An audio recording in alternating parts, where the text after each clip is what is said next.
ત્યાં શુદ્ધાદ્વૈત બ્રહ્મવાદ જે મહાપ્રભુજીનો મત છે એમાં મહાપ્રભુજીએ સાકાર બ્રહ્મવાદને સ્વીકાર કરે છે. પ્રભુ વિરુદ્ધ ધર્માશ્રયી છે, વિરુદ્ધ ધર્મો પ્રભુમાં બિરાજમાન છે, પણ મૂળ રૂપે પ્રભુ સાકાર છે.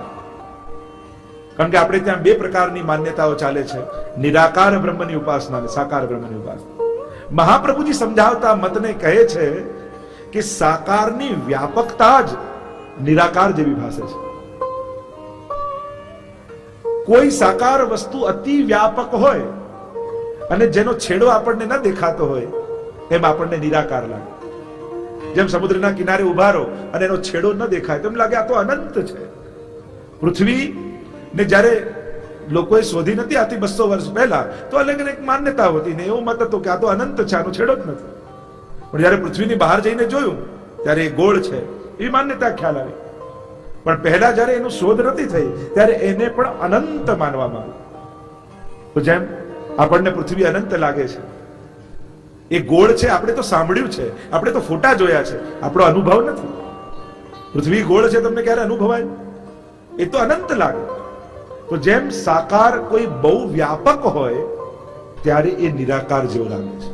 ત્યારે મહાપ્રભુજી માને છે કે પ્રભુ છે સાકાર પણ એની વ્યાપકતા જીવોને નિરાકાર જેવી ભાસે છે.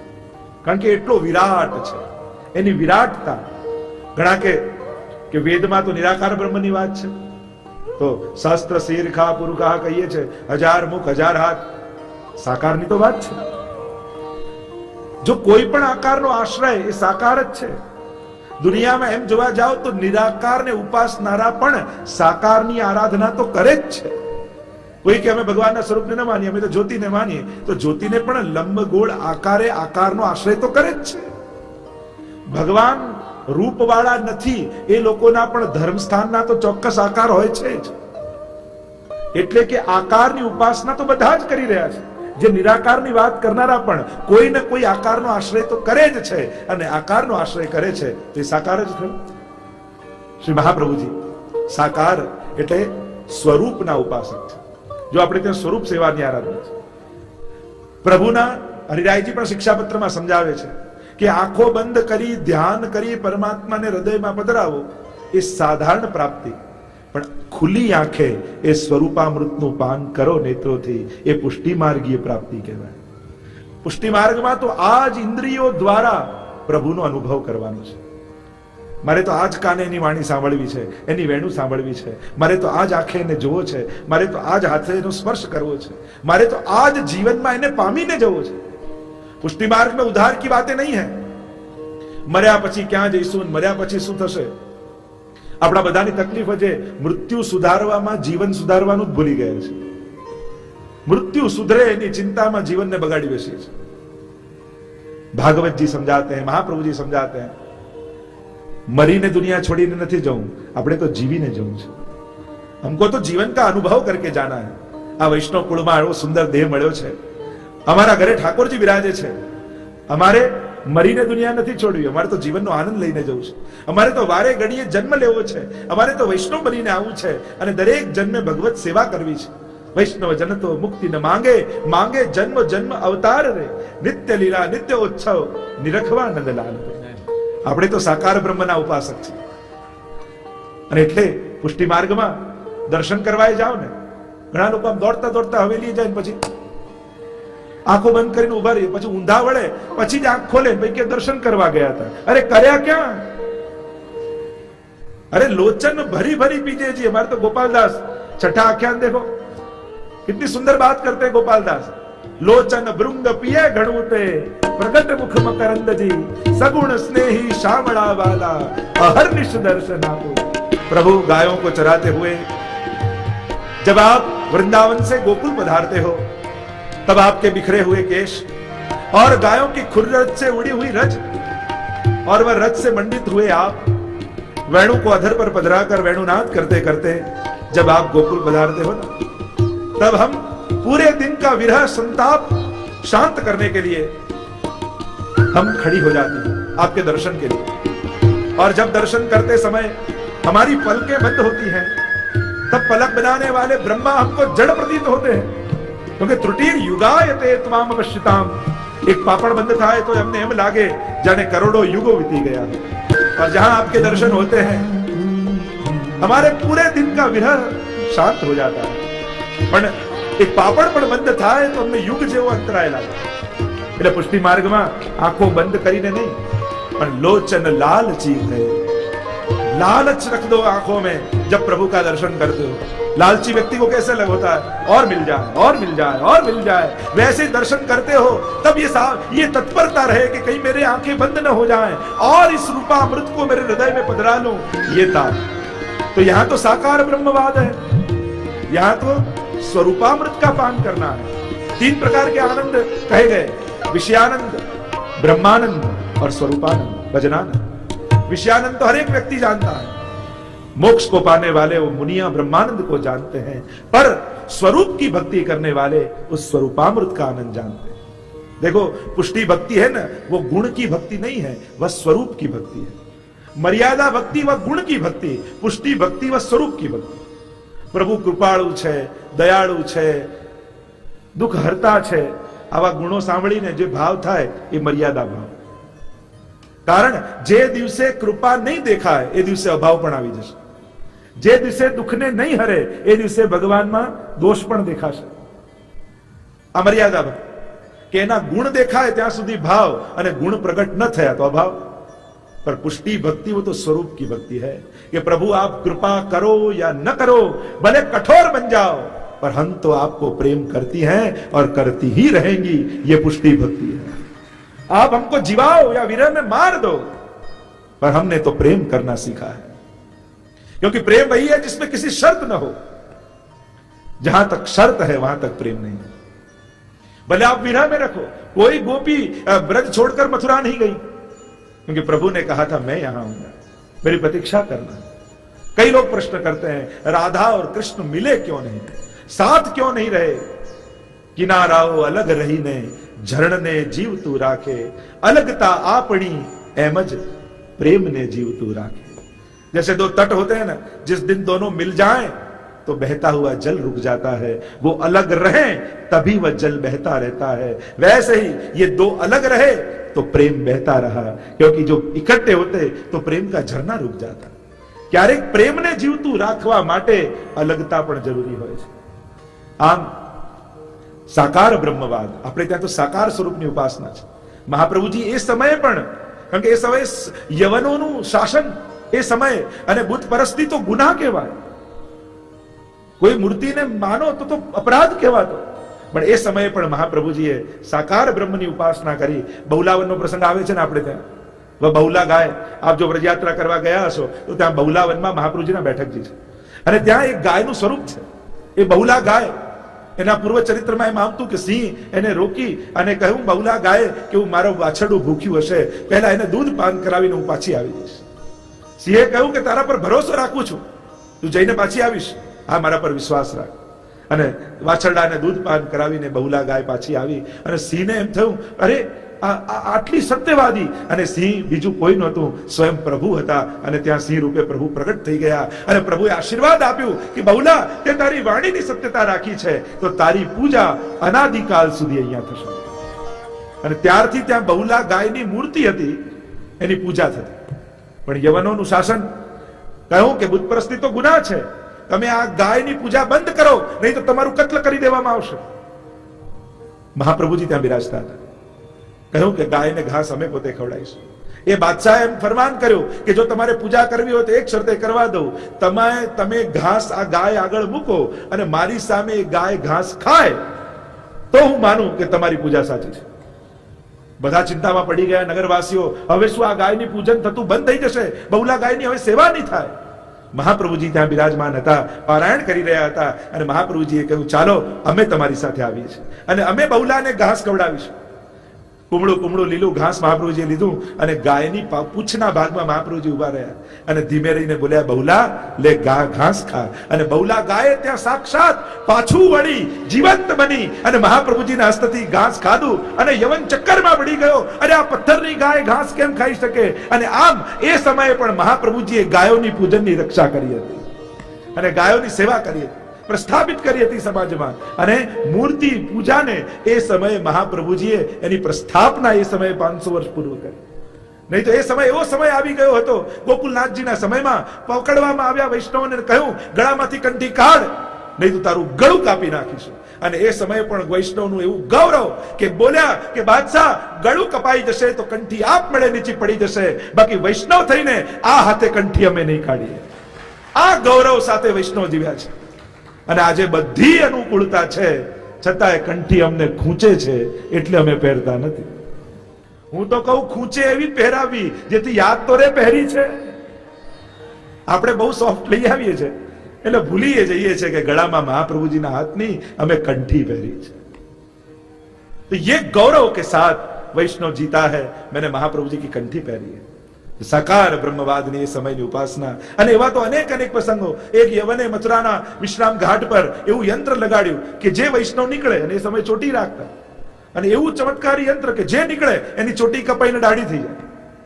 અને મહાપ્રભુજી ત્યાં પધાર્યા અને એના ઉત્તરમાં એક બીજું યંત્ર મહાપ્રભુજી લગાવ્યું કે જે નીકળે એને દાઢી કપાઈને ચોટી ઉગી જાય. આવા તો અનેક પ્રસંગો. મૂળ વાત છે સાકાર ઉપાસનાની વાત.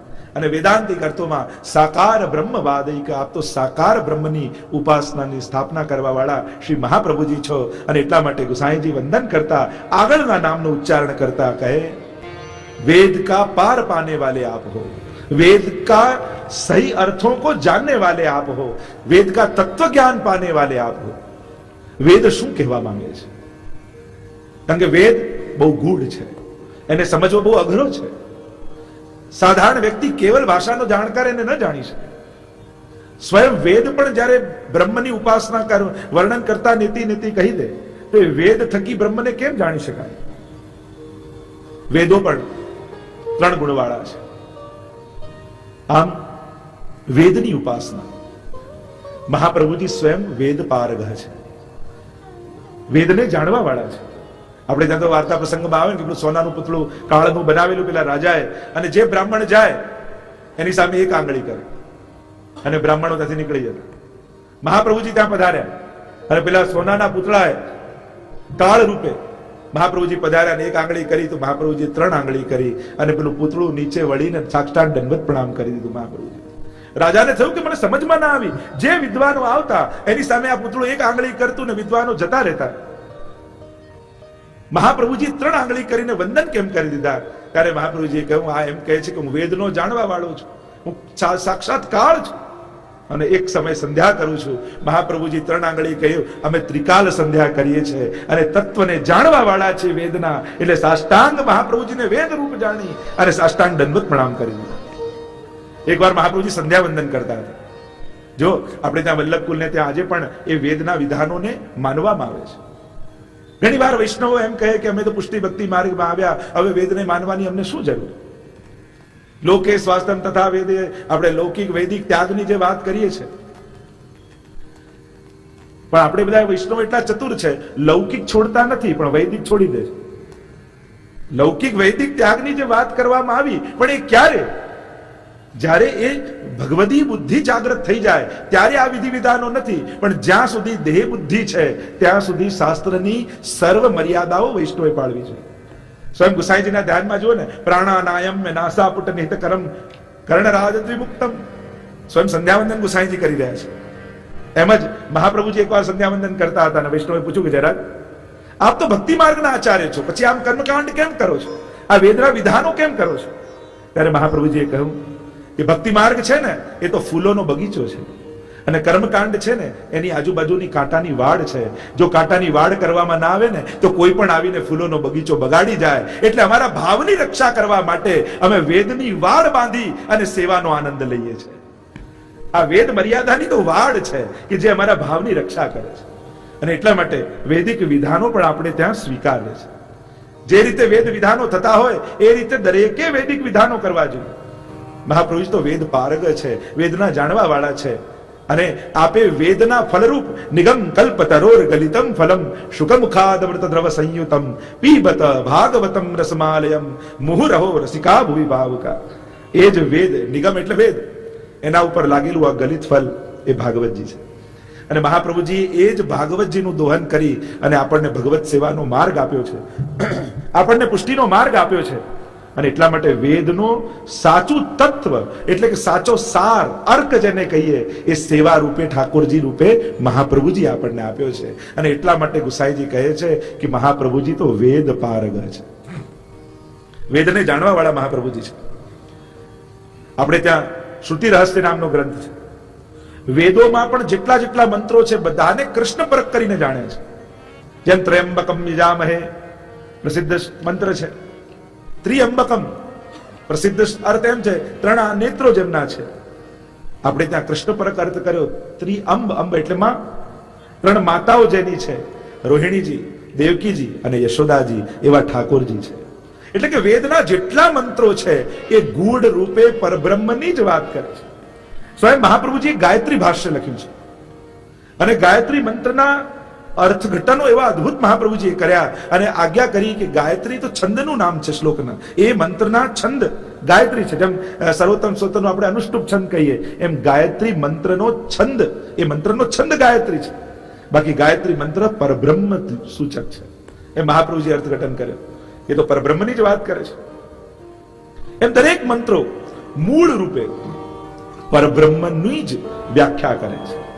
જ્યારે વેદના તત્વને જાણવા વાળો કોઈ હોય ત્યારે એ સર્વના સાર રૂપે પરમાત્માને જુએ છે. તો આવા વેદ પારગ શ્રી મહાપ્રભુજી છે. એમ કહેતા આગળ શ્રી ગુસાઈજી પ્રભુચરણ મહાપ્રભુજીને વંદન કરતા કહે, આપ માયાવાદના નિરાશ કરવાનારા છો, પરાસ્ત કરનારા છો. માયાવાદ અને બ્રહ્મવાદ, શુદ્ધાદ્વૈત બ્રહ્મવાદ. માયાવાદમાં બ્રહ્મને પણ માયાથી લિપ્ત બતાવવામાં આવ્યો છે કે બ્રહ્મ પણ સ્વતંત્ર નથી, એને પણ માયાનો આશ્રય કરવો પડે છે. આ છે માયાવાદ. વેદાંતમાં તો ઘણી બધી ચર્ચા એની કરી શકાય, જુદા જુદા જે આચાર્યોના મત છે. સરળ ભાષામાં સમજાવવાની કોશિશ કરું. જેમ માયાવાદમાં બ્રહ્મ સત્ય, જગત મિથ્યા છે. મહાપ્રભુજીના મતમાં બ્રહ્મ સત્ય, જગત સત્યમ છે. મહાપ્રભુજી જગતને પણ સત્ય માને છે. મહાપ્રભુજી જગત અને સંસારને જુદા કરીને બતાવે છે. માયાવાદમાં જગતને મિથ્યા માનવામાં આવ્યું કે આ જે જગત દેખાય છે એ બધું જ મિથ્યા છે. અને જો બધું જ મિથ્યા હોય તો આપણી માળા પણ મિથ્યા, આપણું સ્વરૂપ પણ મિથ્યા, આપણા પાઠ પણ મિથ્યા, તો બધું જ મિથ્યા થઈ જાય. કારણ કે જગત નાશવંત છે તે મિથ્યા.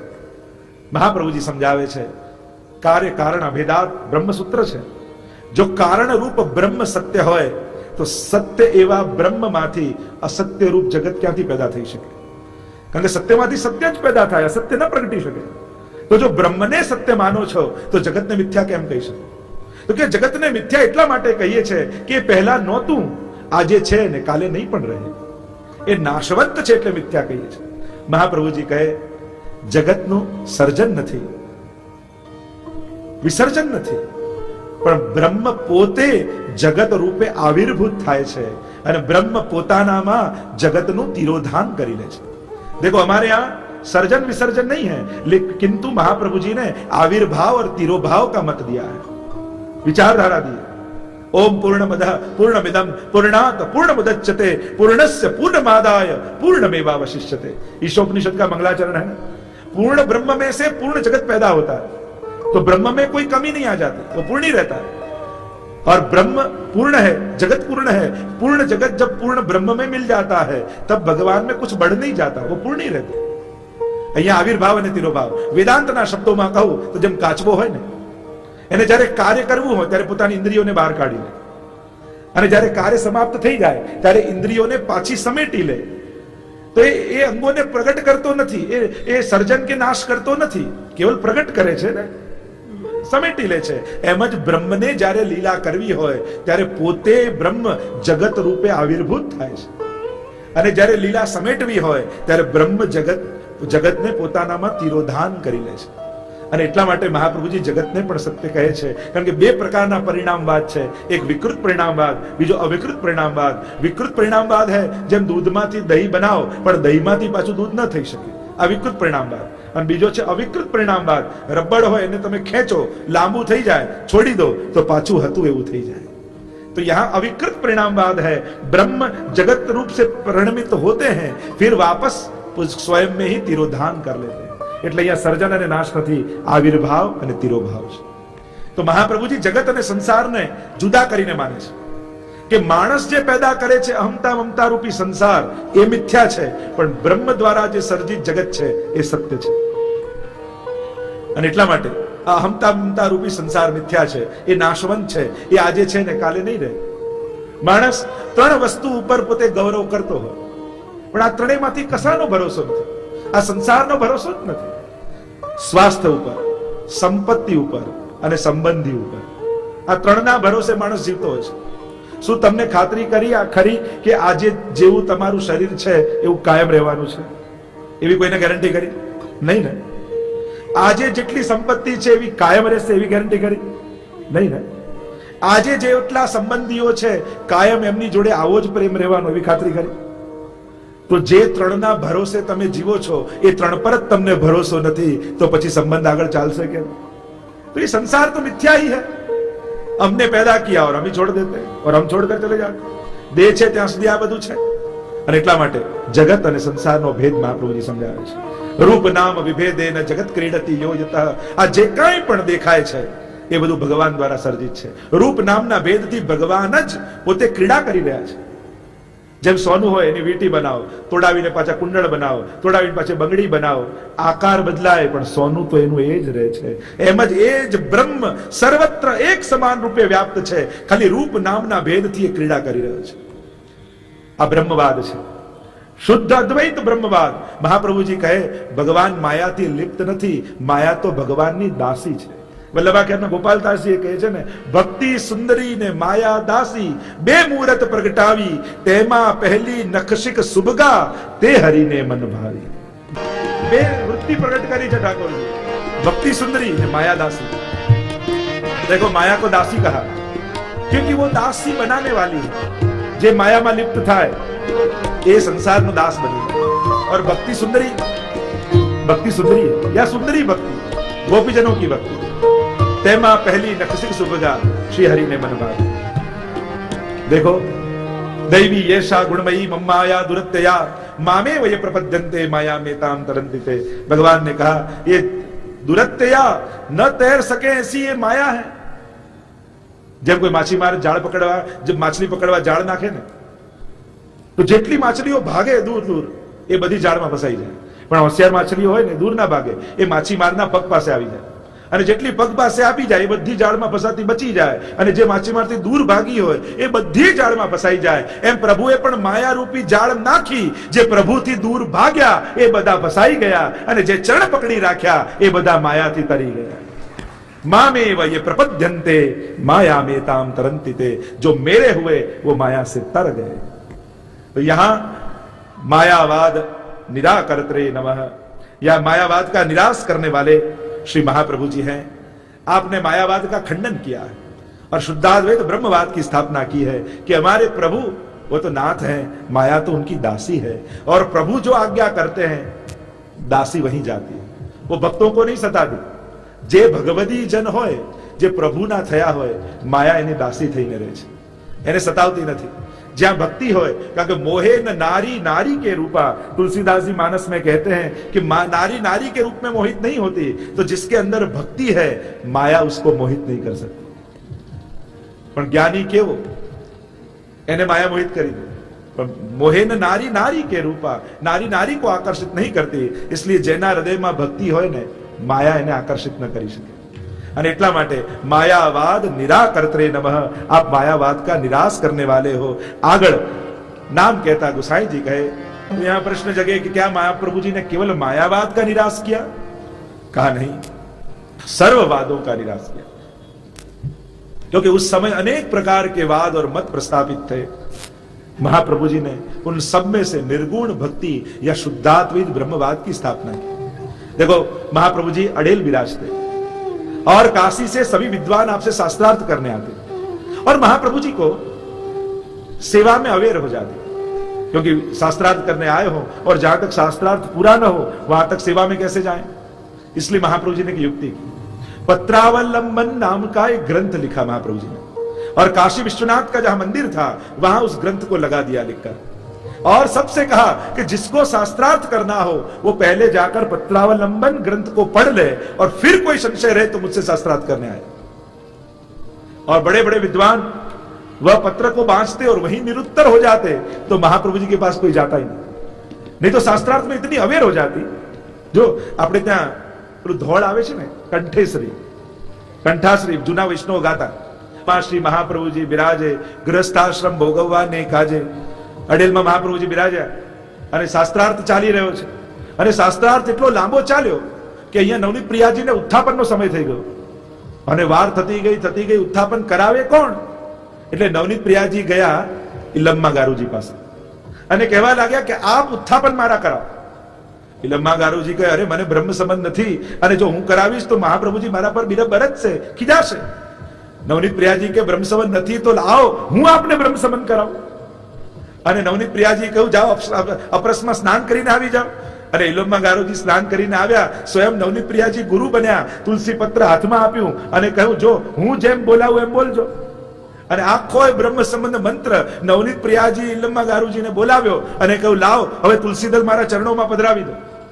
અને ચરણોમાં પધરાવ્યા અને નવનીત પ્રિયાજીએ કહ્યું કે હવે હું આપનો ગુરુ બની ગયો અને ગુરુ બન્યો છું તો મારી ગુરુ દક્ષિણા, મારી ગુરુ ભેટ લાવ।